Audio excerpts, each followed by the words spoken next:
Disgusting, artless creature, aesthetically and functionally useless, the embodiment of entropy and brutal in its biological desires, now inverted, twitching and convulsing on the edge of platform 3. I watched it strain and lurch and twist against the pavement. Tonight, its primitive design, tested against bombs and poison, would be the nails pinning it before the executioners, those drunks and tired salesmen departing from the midnight train. My back towards the window, discreetly as I could, I tapped once, twice, my toe against its shell, until the creature fell onto its feet, reordered its axes, and sped off, away from our aloof machines. It was just a bug, one of a billion. But character is what you are in the dark, and in the darkness they know light, an ancient sanctitude that still eludes us in our higher state of uniform, methodical refrain.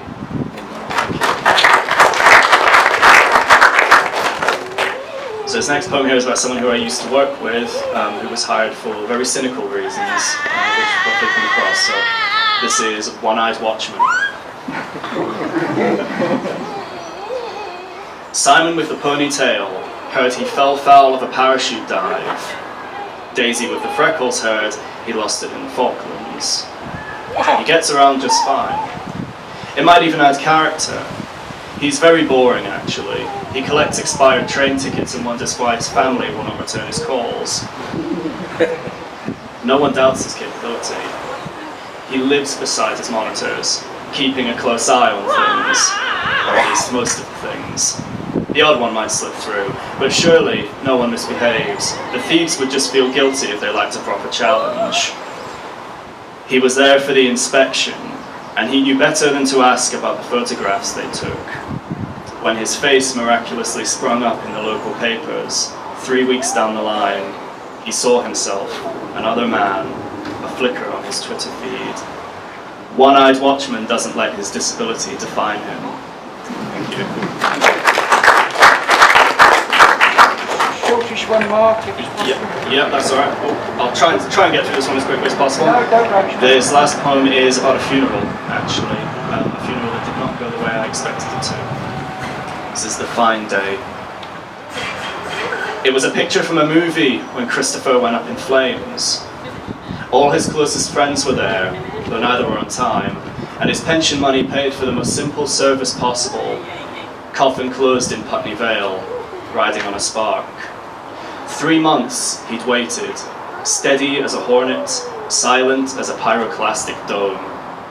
I took the roundabout way home, wrapped in distance and guitars, as dead leaves tangled in the wind and summer peeked through autumn's dressing gown. I smiled somewhat, and the young lady with the pugs, their eyes like flying saucers, paws like leather lily pads, she smiled too. There was Wi-Fi on the train, a symphonic air conditioner, and Mr. Backwards Baseball Cap wrote poetry across from me. Something about watercress, something about coffee beans. I bought a steak and Stilton pasty without looking at the price first, and every set of crossing pads turned green for my arrival. And as I stood before that house, I knew the past was ending for me.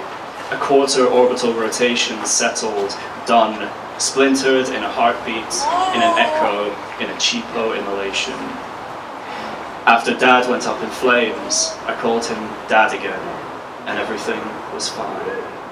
Thank you.